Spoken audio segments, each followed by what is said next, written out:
Bom dia a todos. Nessa sexta-feira, Sextou com Livros, eu vou apresentar hoje um livro para vocês bastante especial e especial na minha vida. Ele é um dos melhores livros que eu li até hoje, com certeza. O livro chama-se A Simples Beleza do Inesperado, um filósofo natural em busca de trutas e do sentido da vida. Não é à toa que estamos nesse ambiente aqui paradisíaco e disputando a audiência, né? Pelo menos a audiência com o Iemanjá. Esse livro é do cientista brasileiro Marcelo Gleiser. Eu vou falar muito rapidamente a respeito dele aqui, porque eu quero concentrar na obra, mas é muito difícil um brasileiro, né, não conhecer Marcelo Gleiser, né? Marcelo Gleiser é um cientista carioca, não é?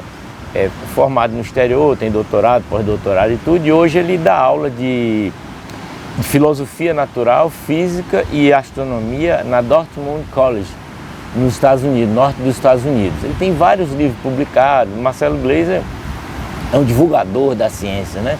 Teve programas de televisivos em vários países do mundo e aqui no Brasil, inclusive. Teve uma série que ele apresentou no Fantástico alguns anos atrás, as pessoas devem lembrar. E dentre outros livros dele, eu li quase todos. Tem um romance que eu não li dele ainda, um cientista notável, Marcelo Gleiser. Também ele é articulista da Folha de São Paulo, né? Escreve na Folha e dá conferências pelo mundo todo afora. Sobre ele e esse livro, eu acho interessante. Eu vou ler duas passagens desse livro. Talvez hoje eu extrapole o limite dos 10 minutos desse vídeo, mas a justificativa é muito forte porque esse livro mudou a minha vida, né? E ele é tão importante para mim que eu já comprei diversos exemplares, eu acho meus 10, né? Já mandei para amigos de presente, mandei para familiares, para minha filha, lá em Madrid, a Rosaninha, mandei. Esse livro para mim, ele é fantástico, né? Então talvez a gente extrapole um pouquinho esse tempo, porque eu queria inclusive ler duas passagens dele que são importantíssimas e uma delas foi justamente a que mudou, vamos dizer assim, a minha vida, né? E também queria ler um pedacinho de uma fábula, né, que o pai de Marcelo Gleiser falava para ele quando ele era criança no Rio de Janeiro, e que essa fábula levou ele à frente, né? Ou seja, foi um marco na vida dele também. Então, a respeito do autor ainda, Marcelo Gleiser é um apaixonado por ciência e pesca desde os tempos de menino, nas praias do Rio de Janeiro, né? Anos depois, ele tornou-se um físico de renome mundial, autor de dezenas de livros e de centenas de artigos publicados nas principais revistas de divulgação científica do mundo, e sentiu que era o momento de se conectar com a natureza de uma forma menos teórica. Daí a origem desse livro, né?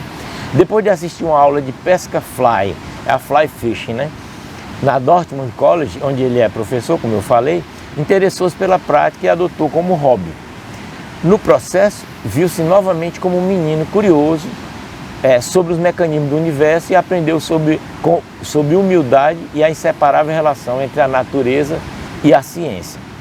Em viagens pelo mundo para participar de conferências científicas, Marcelo Gleiser sempre encontra um tempo para pescar, seja no distrito de Lagos, no Reino Unido, seja na pacata São José dos Ausentes, na Serra Gaúcha, aqui no Brasil, passando ainda pela histórica San Sepolcro italiana e pelo gélido rio Lachá, na Islândia.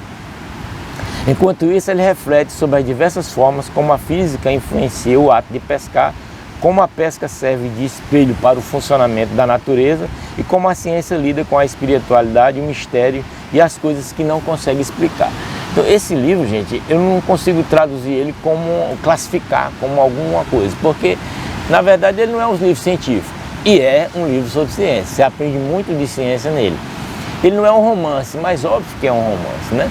Ou seja, não é um livro de poesias, cheio de poesia, mas é um livro completamente escrito em prosa, mas é um livro poético, né? Eu digo que é um dos livros que a gente chama de prosa poética, né?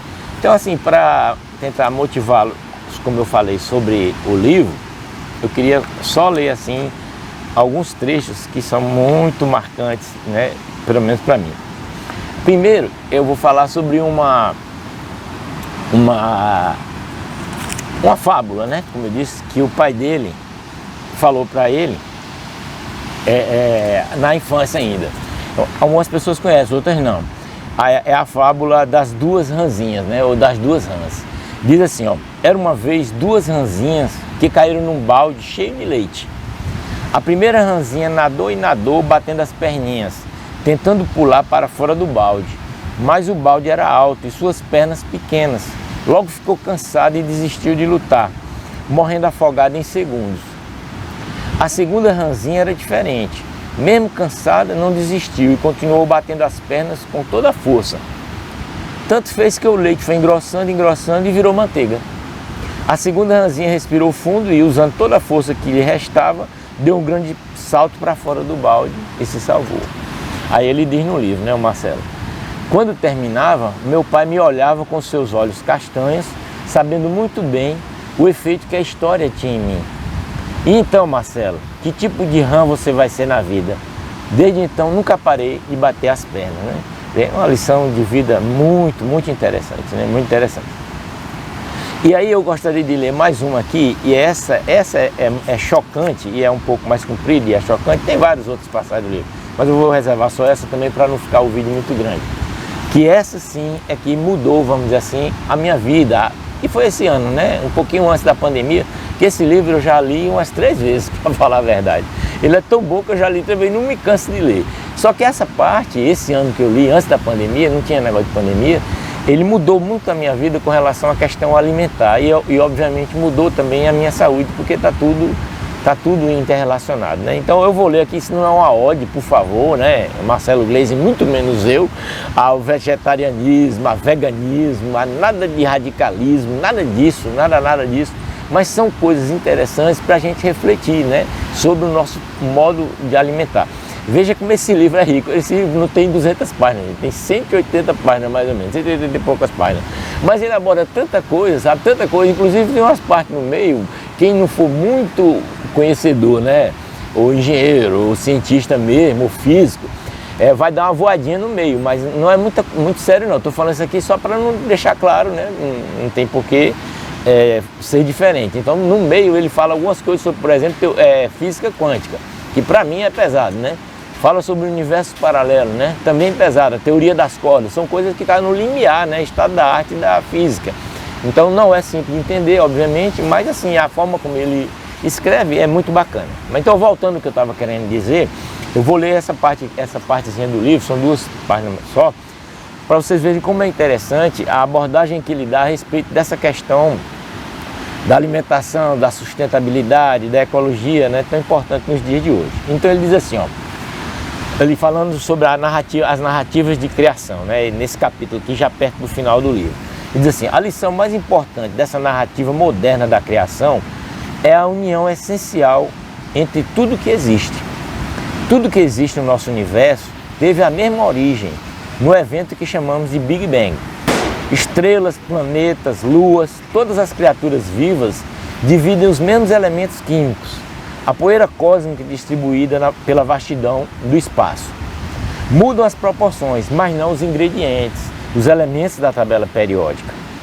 Toda criatura é um argumento vivo do que antes era uma estrela. Aqui na Terra, tigre, humano, tubarão ou cogumelo, somos todos descendentes da mesma criatura. Uma bactéria que viveu há bilhões de anos. A ciência moderna nos ensina que existia uma unidade material no passado.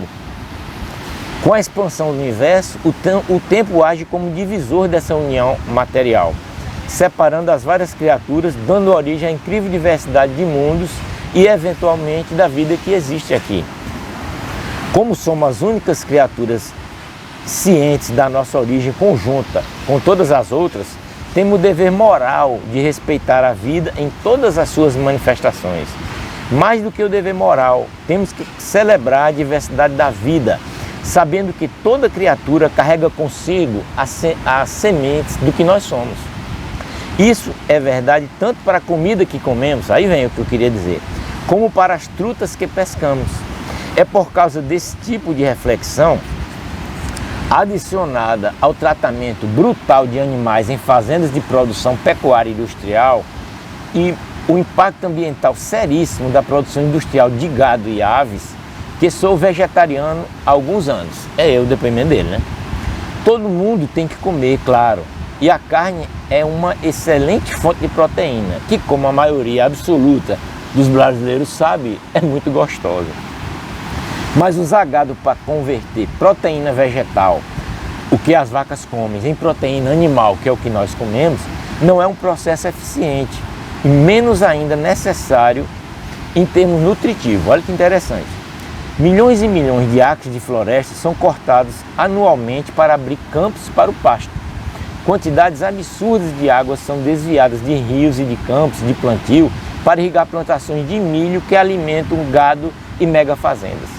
Fora o desmatamento desenfreado e o consumo irrestrito de água, a contribuição do gás metano liberado pelo gado, pelas ovelhas, pelos porcos, pelas galinhas para o aquecimento global que cresce anualmente. É muita flautulência para a nossa pobre atmosfera que vocês veem aí e respiram todo dia. Aí vejam que dados interessantíssimos sobre o Brasil e os Estados Unidos. O Brasil e os Estados Unidos são os maiores produtores de carne do mundo. A líder mundial é a JBS, essa envolvida com corrupção, aqui no Brasil. Uma companhia brasileira com sede em São Paulo, seguida pela norte-americana Tyson Foods. De acordo com o relatório da Magda Stokiewicz, diretora do movimento Amigos Terra Europa, no inglês Friends of Earth Europe, baseado em dados da Organização de Alimentação e Agricultura das Nações Unidas, nada representa de forma mais dramática o que há de errado em nossos hábitos alimentares e práticas agropecuárias do que o setor pecuário e a busca insaciável por carne e abundante. O relatório extremamente oportuno, mesmo se perturbador, pode ser encontrado na internet sob o título Meat Atlas. Os números são chocantes, ele dá um resumo dos números aqui. Só a JBS comete um massacre diário de 12 milhões de aves, 85 mil cabeças de gado e 70 mil porcos, vendidos para 150 países. Uma verdadeira carnificina. Enquanto vivos, os animais são espremidos em espaços diminutos e cruelmente tratados. Sua morte é brutal, rápida e mecanizada. Para aumentar a margem de lucro, os trabalhadores recebem salários baixos e dividem condições precárias de trabalho, aumentando o seu estresse. Na tentativa de evitar a difusão de doenças, veja que coisa interessante, cabeças de gado, e alarmante, né? Cabeças de gado recebem quantidades enormes de antibióticos. Em torno de 80% dos antibióticos vendidos nos Estados Unidos são destinados a aves e gado. 80%. Esse abuso resulta no aparecimento de superbactérias, comprometendo a eficiência desses medicamentos. O processo de seleção natural eventualmente leva a mutações das bactérias que as tornam imunes às drogas. Veja que perigo. Esse é um exemplo trágico de como funciona a teoria da evolução. Nos Estados Unidos, cerca de 23 mil pessoas morrem anualmente de infecções resistentes ao tratamento por antibióticos conhecidos. O perigo das infecções pandêmicas já é palpável e potencialmente devastador. Há muito que deixamos para trás ancestrais do Paleolítico, especialmente os jovens, que deveriam se preocupar com o mundo em que vão viver nos próximos 4 ou 5 décadas. Tem que começar a mudar agora. É hora de nossa dieta ser consistente com nossos avanços culturais. A questão da carne não é uma questão nutricional. Existem muitas outras fontes de proteína. A questão da carne é uma questão de paladar e, portanto, cultural. É essa cultura que tem que mudar. Sempre que abordo esse tópico, tento no máximo não soar crítico ou superior. Afinal, comi carne e peixe por muito tempo, mesmo que não fosse um carnívoro natural. Para finalizar, críticos ao vegetarianismo argumentam que a natureza é cruel. Olha que interessante. Que o homem, no ápice da cadeia alimentar, tem o direito de fazer o que quer com as outras espécies. Predadores comem carne, afirmam. A lei da selva e dos mares é a lei do mais forte, a lei do sangue. É verdade, não existe um escrúpulo moral do leão que come uma gazela, de uma raposa que mata um coelho ou do tubarão branco que engole uma foca. Mas não somos leões, raposas ou tubarões. Ao contrário deles, não precisamos mais matar outros animais para sobreviver. É lógico isso, né, gente? Mesmo que uma grande fração da população mundial dependa do consumo de carne para sobreviver, os que podem evitá-lo deveriam fazê-lo, dado o que sabemos hoje. Finalmente, as diferenças entre nós e os predadores naturais está se tornando cada vez mais clara, como vemos o aumento do número de pessoas afiliando suas dietas às práticas sustentáveis de agropecuária. Essas práticas incluem agricultura orgânica, sem pesticidas, carnes e aves livres de antibióticos, hormônios e outras drogas, e um tratamento mais humano para o gado, porcos e aves. Humano, entre aspas, é um adjetivo curioso, implicando que somos, na essência, bons. Os peixes e frutos do mar são outro problema seríssimo, com navios do tamanho de campo de futebol esvaziando os oceanos com a vida. Assim, eu fiz questão de ler esse pedacinho porque eu acho muito bacana. E só para encerrar, ele cita no início do livro dele uma frase de Heráclito, né? Que é conhecida, escrita de outras maneiras, mas que tem tudo a ver com o conteúdo, né, desse livro e a filosofia que está impregnada nele. Diz assim, ó: não entramos nos mesmos rios, pois as águas que fluem são sempre outras. Heráclito, sábio grego. Muito obrigado pela sua atenção, forte abraço, né? Curtam aí, comentem o que desejarem, se inscrevam se não tiver inscrito e coloquem o sininho para receber as notificações.